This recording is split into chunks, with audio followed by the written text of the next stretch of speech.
ഇപ്പൊ ഇതിങ്ങനെ തണുത്തൊക്കെ വന്നിട്ടുണ്ട്. പിറ്റേ ദിവസമായിട്ടുണ്ട്. അപ്പൊ റെഡ് കളർ ബേക്കായി വന്നപ്പോൾ അത്ര റെഡ് കളർ വന്നിട്ടില്ല. അത് നമ്മൾ ആർട്ടിഫിഷ്യൽ കളർ ചേർക്കാത്ത കാരണമാണ്. ബീട്രൂട്ടിന് അതിൻ്റെതായ ഒരു കളർ ഉണ്ടല്ലോ. അപ്പോൾ കളറിന്റെ ഒരു വ്യത്യാസം മാത്രമുള്ള, ടേസ്റ്റിലൊന്നും പ്രത്യേകിച്ച് വ്യത്യാസമൊന്നും ഉണ്ടാവില്ല. നമുക്കിത് ജസ്റ്റ് ഒന്ന് വിടിയിച്ചെടുക്കാം. ഇത് നോൺ സ്റ്റിക്ക് പാനായ കാരണം വലിയ കുഴപ്പമൊന്നുമില്ല. എല്ലാം വിട്ട് വന്നിട്ടുണ്ടാവും എന്ന് വിചാരിക്കാം. നമുക്കിതൊരു ഈ ഒരു വലിപ്പത്തില് നമ്മുടെ ഇതില്ല കേട്ടോ കേക്കിന്റെ.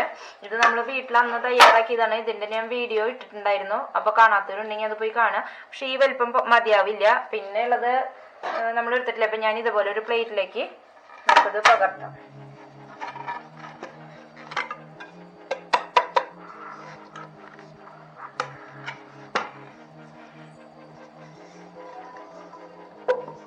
ഇപ്പോൾ നമ്മുടെ കേക്കിന്റെ അടിഭാഗമൊക്കെ നല്ല ക്ലിയർ ആയിട്ട് വന്നിട്ടുണ്ട്. നമുക്ക് ഇത് എടുത്ത് മാറ്റാം. നല്ല കറക്റ്റ് ബേക്ക് ആയിട്ടാണ് വന്നിരിക്കുന്നത്. ഇനി നമുക്കിത്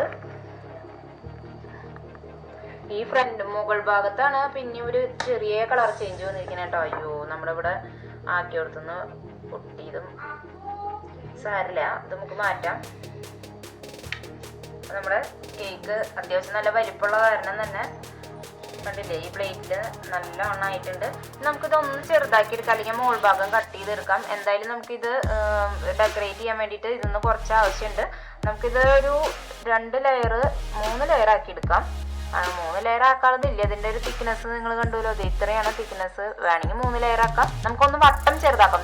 സാധാരണ നമ്മൾ ചെറുതാണെങ്കിൽ എന്താ ചെയ്യുക, മോൾ ഭാഗത്തുനിന്ന് കുറച്ചെടുത്തിട്ട് ഡെക്കറേറ്റ് ചെയ്യാൻ വേണ്ടിയിട്ട് മാറ്റി വെക്കുകയാണ് ചെയ്യുക. ഞാൻ ഇതൊന്ന് വട്ടം ചെറുതാക്കുകയാണ്. അല്ലെങ്കിൽ വെച്ചെങ്കിൽ നമുക്ക് ടേൺ ടേബിളിൽ വെച്ചിട്ട് ഇത് ക്രീമൊക്കെ ആക്കി വരുമ്പോൾ ആകെ പ്രശ്നമാകും. അപ്പം ഞാൻ ഇത്തിരി ഒന്ന് ചെറുതാക്കാം. അതന്നെയാണ് ചെയ്യേണ്ടത് കേട്ടോ. ഇപ്പം നമ്മൾ ഇതിങ്ങനെ വട്ടത്തിൽ മുറിച്ചെടുത്തിട്ടുണ്ട്. ഞാൻ ഇത്രയും ഭാഗം മുറിച്ചെടുത്തിട്ടുണ്ട്. എന്നാലേ നമുക്ക് കറക്റ്റ് ഒരു പാകത്തിനുള്ള കേക്ക് ആയിട്ട് വരുള്ളൂ കേട്ടോ. ഇത്തിരി വലുതാക്കി വെച്ചെങ്കിലും നമ്മൾ ഇതേപോലെ മുറിച്ചെടുത്തിട്ടുണ്ട്. ഈ ഒരു പീസ്, ഇത്രയും പീസ് നമ്മൾ മാറ്റിയിട്ടുണ്ട് ഇതിനകത്ത്. ഇനി ഈ പീസ് ഉണ്ടല്ലോ, നമുക്ക് ഇത് ഡെക്കറേറ്റ് ചെയ്യാൻ വേണ്ടി സാധാരണ നല്ല റെഡ് കളറൊക്കെയാണ് ഉണ്ടാവുക. അതിൻ്റെ ഇത്തിരി കളർ കുറവാണ്. ഞാൻ പറഞ്ഞല്ലോ, ആർട്ടിഫിഷ്യൽ കളറിൻ്റെ കുറവാണിത്. ഇതൊന്ന് നമുക്ക് കുറച്ച് ഒന്ന് ചൂടാക്കിയതിന് ശേഷം ഒന്ന് ജസ്റ്റ് പൊടിച്ചെടുക്കാം. ഇതിൻ്റെ മുകളിൽ ഡെക്കറേറ്റ് ചെയ്യാൻ വേണ്ടിയിട്ട്. അപ്പോൾ ബാക്കി ഇത്രയും ഇതായിട്ടാണ് ഇരിക്കുന്നത്. ഇനി നമുക്കിത് ലെയറായിട്ട് മുറിച്ചെടുക്കാം. അപ്പം മുകൾ ഭാഗം മാത്രം, അടിഭാഗം ഇത്തിരി ഇങ്ങനെ ഇതായിട്ടാണ് മുറിഞ്ഞു വന്നിരിക്കുന്നത്. നമുക്ക് ലെയറാക്കി എടുക്കാം. അപ്പോൾ ഒന്നുകിൽ ഇങ്ങനത്തെ നല്ല ഇതുള്ള കത്തികൾ കൊണ്ട്, ഇതുപോലെ 6 കത്തികളുണ്ട് വെച്ചെങ്കിൽ സുഖമായിട്ട് മുറിഞ്ഞു പോരും. അല്ലാന്നെങ്കിൽ നൂല് കൊണ്ടോ എങ്ങനെയാ വെച്ചെങ്കിൽ നമുക്ക് കട്ട് ചെയ്തെടുക്കാം. ഇത്രയും വലിപ്പമാകുമ്പോൾ ഈ ചെറിയ കത്തി ഇത്തിരി ബുദ്ധിമുട്ടാണ്. നമ്മൾ ശ്രദ്ധിച്ചൊന്ന് മുറിച്ചെടുത്താൽ മതിയാവും. ഇപ്പോൾ ഒരു ലെയർ നമ്മൾ മുറിച്ചെടുത്തിട്ടുണ്ട്. കണ്ടില്ലേ, ഒരു ലെയർ മുറിച്ചിട്ടുണ്ട്. ഇതേപോലെ അടുത്ത ലെയറുകളും നമുക്ക് മുറിച്ചെടുക്കാം. അപ്പൊ ഇനി നമ്മൾ അടുത്തതായിട്ട് ചെയ്യേണ്ടത്, നമ്മൾ ലെയറായി മുറിച്ച് അവിടെ മാറ്റി വെച്ചിട്ടുണ്ട്. പിന്നെ ഇനി നമുക്ക് ചെയ്യേണ്ടത്, ഇതിനകത്ത് വേണ്ടത് ക്രീം ചീസാണ്. അപ്പൊ നമ്മളത് മുമ്പ് തന്നെ തയ്യാറാക്കിയ ഒരു വീഡിയോ നമ്മൾ കഴിഞ്ഞ ദിവസം ഇട്ടിരുന്നു. അതിന്റെ ലിങ്ക് ഞാൻ ഡിസ്ക്രിപ്ഷൻ ബോക്സിൽ കൊടുക്കാം. അപ്പൊ നമുക്കിനി ഇത് ബീറ്റ് ചെയ്തെടുക്കുകയാണ് വേണ്ടത്. അപ്പൊ ഇതിലേക്ക് ആവശ്യത്തിനുള്ള പൗഡർ ഷുഗർ നമുക്ക് ചേർത്ത് കൊടുക്കാം. അപ്പൊ ഞാനിതില് ഒരു 2 ടേബിൾ സ്പൂൺ പൗഡർ ഷുഗർ ചേർത്ത് കൊടുക്കേണ്ട ആദ്യം. അതിനുശേഷം നമുക്ക് ബീറ്റ് ചെയ്തതിന് ശേഷം കുറച്ചും കൂടി ചേർത്ത് കൊടുക്കാം കേട്ടോ. 2 ടേബിൾ സ്പൂൺ ചേർത്ത് കൊടുത്തിട്ടുണ്ട്. ഇനി നന്നായിട്ടൊന്ന് ബീറ്റ് ചെയ്തെടുക്കാം.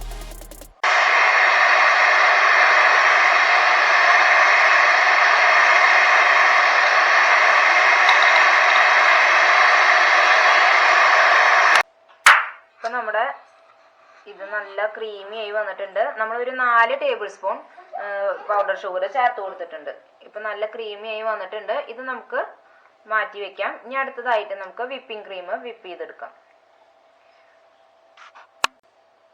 അപ്പൊ നമ്മളിവിടെ വിപ്പിംഗ് ക്രീം എടുത്തിരിക്കുന്നത് റിച്ചിന്റെ ഗോൾഡ് ആണ് എടുത്തിരിക്കുന്നത്. ഇത് നല്ല വിപ്പിംഗ് ക്രീമാണ്. ഇത് നമുക്ക് നന്നായിട്ട് വിപ്പ് ചെയ്തെടുക്കാനും അതുപോലെ നമുക്ക് കേക്ക് ഡെക്കറേറ്റ് ചെയ്യാനും ഇതായിരിക്കും കൂടുതൽ നന്നായിരിക്കുക. ഞാൻ ഇതിന് മുമ്പ് ഞാൻ പറഞ്ഞല്ലോ, അമൂലിന്റെ വിപ്പിംഗ് ക്രീം അത്ര നമുക്ക് കേക്ക് ഡെക്കറേറ്റിങ്ങിന് അത്ര പോരാ. അപ്പൊ നമുക്ക് ഇത് പൊട്ടിച്ചിട്ട് ഇതിനകത്ത് ഒഴിച്ചു കൊടുക്കാം. എന്തായാലും നമ്മൾ സ്റ്റോർ ചെയ്യുമ്പോൾ ഫ്രീസറിനകത്ത് സ്റ്റോർ ചെയ്യുക. അത് കഴിഞ്ഞിട്ട് ഉപയോഗിക്കുന്നതിന്റെ തൊട്ട് മുമ്പായിട്ട് ഫ്രിഡ്ജിന്റെ താഴേക്ക് ഇറക്കി വെക്കുക. ഫ്രീസറിന് നമ്മൾ താഴേക്ക് ഇറക്കി വെക്കുക. അപ്പോൾ നല്ല തണുവുണ്ടായിരിക്കണം. അതുപോലെ നമ്മൾ ബീറ്റ് ചെയ്യുന്ന ഈ പാത്രവും ഞാൻ ഫ്രീസറിനകത്ത് വെച്ച് നന്നായിട്ട് തണുപ്പിച്ചെടുത്തതാണ്. അതുപോലെ നമ്മൾ ബീറ്റ് ചെയ്യുന്ന ഇതുണ്ടല്ലോ ബ്ലേഡ്, അതും നന്നായിട്ട് ഞാൻ തണുപ്പിച്ചെടുത്തതാണ് കേട്ടോ. അപ്പം നമ്മൾ ഇത് മൊത്തത്തിൽ ചേർത്ത് കൊടുത്തിട്ട് ഈ ക്രീമിന് അത്യാവശ്യത്തിന് നല്ല മധുരമുണ്ട്. അത് കാരണം നമുക്ക് അധികം ഇതിട്ട് കൊടുക്കണ്ട. നല്ല സ്റ്റിഫായി കിട്ടാൻ വേണ്ടിയിട്ട് കുറച്ച് പൗഡർ ഷുഗർ മാത്രം ചേർത്ത് കൊടുത്താൽ മതിയാവും. ഇപ്പോൾ നമുക്കിത് ബീറ്റ് ചെയ്തെടുക്കാം. മുമ്പ് നമ്മുടെ ബീറ്ററിന്റെ 1 സ്പീഡിലിട്ട് ബീറ്റ് ചെയ്യുക. അങ്ങനെ കൂടുതലാക്കി കയറ്റി കൊണ്ടുവരിക. ഒറ്റയടിക്ക് നല്ല സ്പീഡിലിട്ടിട്ട് ബീറ്റ് ചെയ്യരുത്. അപ്പോൾ നമുക്കത് നല്ല ഫോമിലായി കിട്ടില്ല. അപ്പോൾ നമുക്ക് 1-ലിട്ടിട്ട് ബീറ്റ് ചെയ്തെടുക്കാം. എന്തായാലും ഒരു 10 മിനിറ്റ് നേരമൊക്കെ നമുക്ക് എന്തായാലും ബീറ്റ് ചെയ്തിടേണ്ടി വരും. ഇത് നല്ല സ്റ്റേജായി വരുന്ന വരെ നമുക്ക് ബീറ്റ് ചെയ്തെടുക്കാം കേട്ടോ.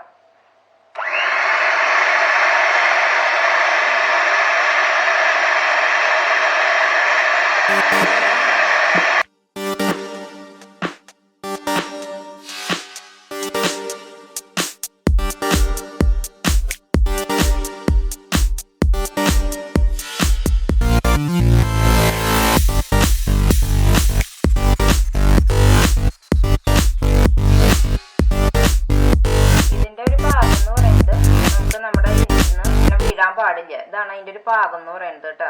കണ്ടില്ലേ, നമുക്കിത് അവസാനം ബീറ്റ് ചെയ്ത് വരുമ്പോൾ ഭയങ്കര ടൈറ്റ് ആയിട്ട് ഇരിക്കും. അതായത് നമുക്ക് ഇങ്ങനെ ബീറ്റ് ചെയ്യുമ്പോൾ തന്നെ ഭയങ്കര ഇങ്ങനെ ഇണങ്ങാൻ ബുദ്ധിമുട്ടുള്ള ഒരു ഫീല് തോന്നും. അപ്പോൾ ആ ഒരു ഫീല് വരുമ്പോൾ നമുക്ക് നിർത്താം. നമ്മളൊരു 6 ടേബിൾ സ്പൂൺ ഇപ്പോൾ പൗഡർ ഷുഗർ ഇട്ട് കൊടുത്തിട്ടുണ്ട്.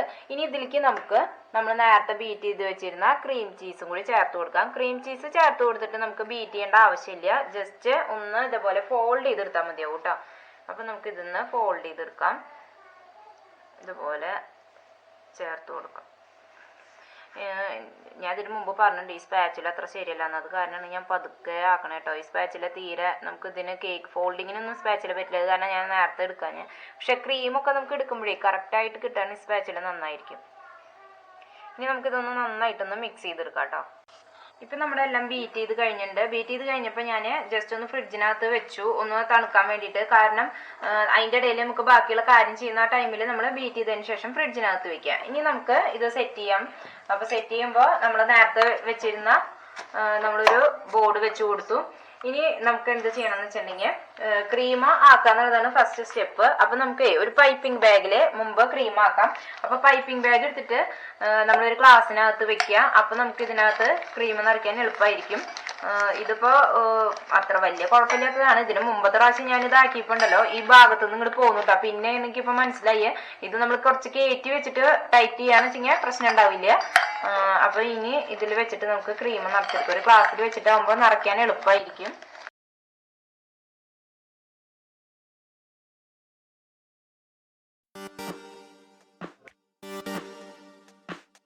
ആദ്യം തന്നെ നമുക്ക് ഒരു കാര്യം ചെയ്യാം. കുറച്ച് ഇതിനകത്ത് ഒന്ന് വെച്ചു കൊടുക്കാം. കേക്ക് ഒന്ന് നീങ്ങി പോവാതിരിക്കാൻ. എനിക്ക് കേക്ക് ഡെക്കറേറ്റ് ചെയ്യാൻ വല്ലാണ്ടെന്ന് അറിയില്ല. നമ്മൾ കാരണം ഇത് ഡെയിലി ചെയ്യുന്ന പരിപാടി ഒന്നല്ല.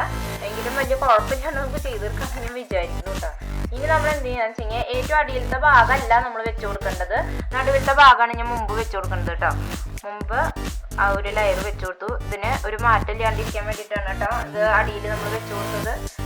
മുകൾ ഭാഗത്ത് കുറച്ച് ഇനി അടുത്തതായിട്ട് നമ്മൾ ചെയ്യേണ്ടത് എന്താണെന്ന് വെച്ചിട്ടുണ്ടെങ്കിൽ ഷുഗർ സിറപ്പ് ഒഴിച്ചു കൊടുക്കുക എന്നുള്ളതാണ്. ഷുഗർ സിറപ്പ് എന്ന് പറഞ്ഞാൽ പ്രത്യേകിച്ച് ഒന്നുമില്ല. നമ്മുടെ പഞ്ചസാര കുറച്ച് വെള്ളത്തിൽ കലക്കിയിട്ട് ഒഴിച്ചു കൊടുക്കുക. ഇത് നമുക്ക് ഒന്നിങ്ങി ബ്രഷ് കൊണ്ട് അപ്ലൈ ചെയ്യാം, അല്ലാതെ സ്പൂൺ ഒഴിച്ചു കൊടുക്കാം. എന്തായാലും നമ്മൾ ഷുഗർ സിറപ്പ് അത്യാവശ്യം നന്നായിട്ട് ഇത് സോക്കാവാൻ വിധത്തിൽ ഒഴിച്ചു കൊടുക്കണം. അല്ലാണ്ട് ബ്രഷ് കൊണ്ടാകുമ്പോൾ നമുക്ക് അറിയില്ല എത്രത്തോണ്ട് ഉണ്ടെന്ന്. നന്നായിട്ട് കുതിരുന്ന രീതിയിൽ തന്നെ നമ്മൾ ഷുഗർ സിറപ്പ് ഒഴിച്ചു കൊടുത്തിരിക്കണം കേട്ടോ. ഇനി നമുക്കിത് നന്നായി ഒഴിച്ചു കൊടുത്തിട്ടുണ്ട്.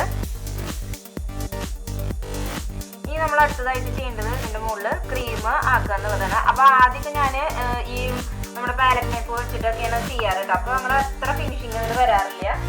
ഇപ്പോഴും ഇതുകൊണ്ടായാലും വലിയ കാര്യമൊന്നുമില്ല, നമുക്ക് അത്ര പ്രാക്ടീസ് ഇല്ലാത്ത കാരണം. അപ്പോൾ ഒരു പൈപ്പിംഗ് ബാഗ് ആണ് വെച്ചാൽ അതിൻ്റെ നോസിൽ എൻ്റെ നല്ല ഹോൾ നോസിലില്ല, ഇതേപോലത്തെ ഉള്ള നോസിലേ ഉള്ളൂ. അത് കാരണം ഈ നോസിൽ വെച്ചിട്ട് നമ്മളിതുപോലെ ആക്കി കൊടുക്കുക. ഇങ്ങനെ നമ്മൾ ഫുള്ള് ആക്കി കൊടുത്തതിന് ശേഷം നമുക്ക് ഇതുപോലെ നിറച്ചാക്കി കൊടുത്തതിന് ശേഷം പാലറ്റ് നൈഫ് കൊണ്ട് ആക്കിയാൽ മതിയാവും. അല്ലാന്നുണ്ടെങ്കിൽ നിങ്ങൾ നോസിലിടണമെന്നില്ല, ഡയറക്റ്റ് ഒരു ഒരു പൈപ്പിംഗ് ബാഗിനകത്ത് ഇതേപോലെ അല്ലാത്ത നമ്മൾ യൂസ് ചെയ്തിട്ട് ഒരു വട്ടം യൂസ് ചെയ്തിട്ട് കളയുന്നതുണ്ടല്ലോ, അത് അങ്ങനത്തെ ജസ്റ്റ് കവറിലാക്കിയിട്ട് ഇങ്ങനെ ആക്കി കൊടുത്താലും മതി. ഇത് നമുക്ക് സ്പ്രെഡ് ചെയ്യാനൊക്കെ എളുപ്പമായിരിക്കും. ഇതുപോലെ ആക്കി കൊടുക്കുക.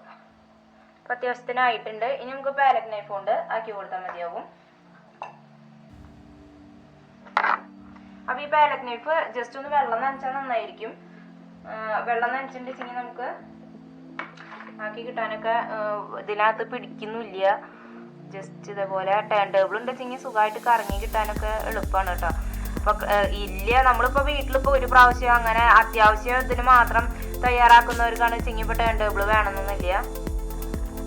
നമ്മളൊരു ഡവറി ഉണ്ടല്ലോ, ഇങ്ങനെ ആടി കളിക്കുന്ന ഡവറിക്ക് ഉണ്ടെങ്കിൽ അതിൻ്റെ മുകളിൽ ഒരു കിണ്ണം കമ്പി വെച്ചിട്ടുണ്ടെങ്കിൽ നമുക്ക് നല്ലൊരു ടേൺ ടേബിളായിട്ട് കിട്ടും. അതിന് ക്രീം കുറച്ചുകൂടി കുറവുണ്ട്. നമുക്കിത് ഇതുപോലെ ഇങ്ങനെ എങ്ങനെയെങ്കിലും ഒന്ന് ഡെക്കറേറ്റ് ചെയ്ത് വരാൻ ഞാൻ ലാസ്റ്റ് ആവുമ്പോൾ കാണിച്ചു തരാം കേട്ടോ. നമ്മൾ അത്ര ഫിനിഷിങ് ചെയ്ത് ചെയ്യാൻ അറിയുന്ന ആളൊന്നുമല്ല, ഞാൻ പിന്നെയും പറയുന്നു. നമുക്ക് നെക്സ്റ്റ് ലെയർ വെച്ച് കൊടുക്കാം. അപ്പോൾ നെക്സ്റ്റ് ലെയർ കുറച്ചൊരു വട്ടത്തിൽ വന്നു പോകുന്നു കേട്ടോ. അപ്പോൾ ലെയറൊക്കെ നമ്മൾ കറക്റ്റ് ചെയ്ത് വെച്ച് കൊടുത്താലാണ് എല്ലാ ഭാഗവും ഒരേപോലെ ആയി വരുള്ളൂ. നെക്സ്റ്റ് ലെയർ വെച്ച് കൊടുത്തിട്ട് ഇനി നമ്മൾ വീണ്ടും ആദ്യം ചെയ്ത പോലെ തന്നെ ഷുഗർ സിറപ്പ് ഒഴിച്ചു കൊടുക്കുക. അപ്പം നിങ്ങളുടെ കയ്യിൽ വൈറ്റ് ചോക്ലേറ്റ് ഉണ്ടെങ്കിൽ അത് ഗ്രേറ്റ് ചെയ്യാം, ഗ്രേറ്റ് ചെയ്ത് ഇട്ട് കൊടുക്കാം. ഇതൊക്കെ നമ്മുടെ ഇഷ്ടത്തിനനുസരിച്ച് നമുക്ക് ഇതിനകത്ത് ആവശ്യ സാധനങ്ങൾ ചേർത്ത് കൊടുക്കാവുന്നതാണ് കേട്ടോ. അപ്പോൾ ഈ ഷുഗർ സിറപ്പ് ചേർത്ത് കൊടുത്തിട്ട് വീണ്ടും നമ്മൾ ഇതുപോലെ തന്നെ ക്രീം അപ്ലൈ ചെയ്യാം.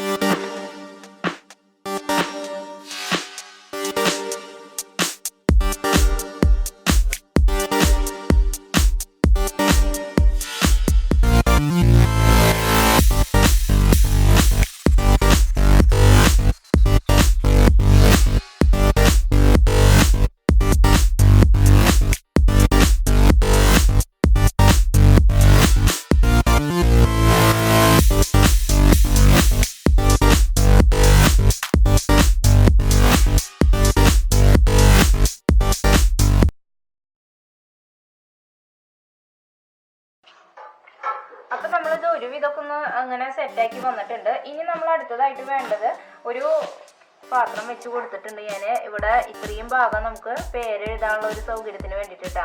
ബാക്കി നമ്മൾ ഇതൊന്ന് മാറ്റി വെച്ചേർന്ന ഒരു കുറച്ച് കേക്ക് ഉണ്ടല്ലോ, അത് ഞാൻ ജസ്റ്റ് ഒന്ന് ഒരു ഇതിലിട്ടിട്ട് ഒന്ന് ചൂടാക്കി എന്നിട്ട് മിക്സി ജാറിനകത്തിട്ട് ജസ്റ്റ് ഒന്ന് അടിച്ചെടുക്കുക. അപ്പം ഇതുപോലെ പൊടിയായിട്ട് കിട്ടും. ഇനി ഇത് നമുക്ക് ഇപ്പം എൻ്റെ ഇതിന് അധികം റെഡ് കളർ ഇല്ലാത്ത കാരണമാണ് ഇത് കേട്ടോ. ശരിക്കും റെഡ് വെൽവെറ്റ് കേക്കിന് നല്ല റെഡ് കളർ ആയിരിക്കുമല്ലോ, അപ്പം നമുക്ക് ഇത് ഇടുമ്പോൾ നല്ല കളറായിട്ട് കിട്ടും. ഇത് നമുക്ക് ഇതിന് ഇവിടെ ഡെക്കറേറ്റ് ചെയ്തെടുക്കുക. അതുപോലെ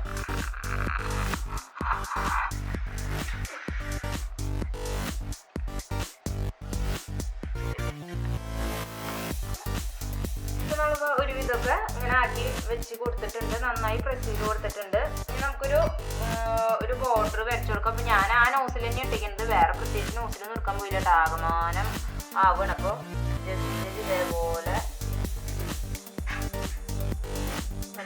ഈ ഒരു ഷേപ്പാണ് വരുന്നത്. പ്രത്യേകിച്ച് ഞാൻ അങ്ങനെ പ്രത്യേകിച്ച് നോസിൽസ് അങ്ങനെ എടുക്കാത്ത കാരണം ഓരോ നോസിൽ എങ്ങനെയാണെന്നുള്ളതൊന്നും ഞാൻ ചെക്ക് ചെയ്തിട്ടില്ല കേട്ടോ. ഓരോ പ്രാവശ്യം ഓരോന്ന് എടുക്കും, അത്ര മാത്രം. അപ്പം ഇങ്ങനെ ജസ്റ്റ് ഒരു ബോർഡർ നമുക്ക് വെച്ച് കൊടുക്കാം.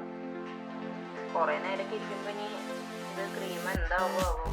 ഇപ്പം ലൂസ് ഇപ്പോൾ കുഴപ്പമൊന്നുമില്ല. എനിക്ക് ആദ്യം ചെയ്ത ബുദ്ധിമുട്ടൊന്നും തോന്നിയില്ല. ആദ്യം ചെയ്തപ്പോൾ എനിക്ക് ഭയങ്കര ബുദ്ധിമുട്ടയ്യോ, ആകെ കയ്യിലൊക്കെ ആയപ്പോഴേ എന്തൊക്കെയോ ഫീലിംഗ് ആയിട്ട് പോകുന്നുണ്ടായിരുന്നു ഏറ്റവും ആദ്യത്തെ ഡെക്കറേഷൻ. ഇതിപ്പോൾ ഒരു റെഡ് കളർ വന്നില്ല എന്നുള്ളൊരു ബുദ്ധിമുട്ട് മാത്രമേ എനിക്കൊരു ഫീല് തോന്നണുള്ളൂ കേട്ടോ. നമ്മൾ റെഡ് വെൽവെറ്റ് എന്ന് പറയുമ്പോൾ ഒരു നല്ല കളറായിരിക്കുമല്ലോ. അപ്പം ഇതേപോലെ നമ്മൾ ഒന്നാക്കി കൊടുത്തിട്ടുണ്ട്. അപ്പം നമുക്ക് വേണമെങ്കിൽ കുറച്ച് ഫ്ലവർ അവിടെ ഇവിടേക്ക് ഒന്ന് വരച്ചു കൊടുക്കാം.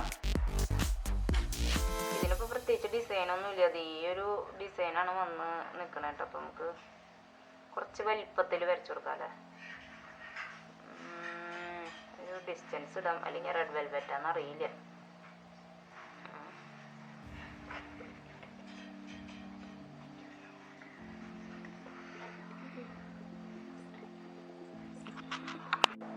അപ്പം നമ്മുടെ ഡെക്കറേഷനൊക്കെ കഴിഞ്ഞിട്ടുണ്ട്. ഒരു വിധത്തിൽ ഞാൻ ഇതുപോലെയൊക്കെ ആക്കി എടുത്തിട്ടുണ്ട്. നമുക്ക് വലിയ ഡെക്കറേഷനൊന്നും അറിയില്ല, അത്യാവശ്യം വലിയ കുഴപ്പമില്ലാതെ നമ്മൾ ഒരു കളറൊക്കെ കൊടുത്തിട്ട് പേരൊക്കെ എഴുതി കൊടുത്തിട്ടുണ്ട്.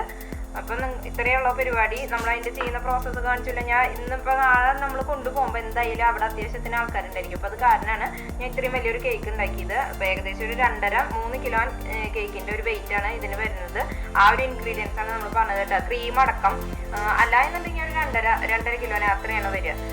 അപ്പോൾ നിങ്ങൾക്ക് ഇഷ്ടമായി കാണുമെന്ന് വിചാരിക്കുന്നു. ഇഷ്ടപ്പെടുകയാണെങ്കിൽ ലൈക്ക് ചെയ്യാനും ഷെയർ ചെയ്യാനും അതുപോലെ സബ്സ്ക്രൈബ് ചെയ്യാനും മറക്കരുത്. അടുത്ത റെസിപ്പിയുമായി നമുക്ക് വീണ്ടും കാണാം. താങ്ക്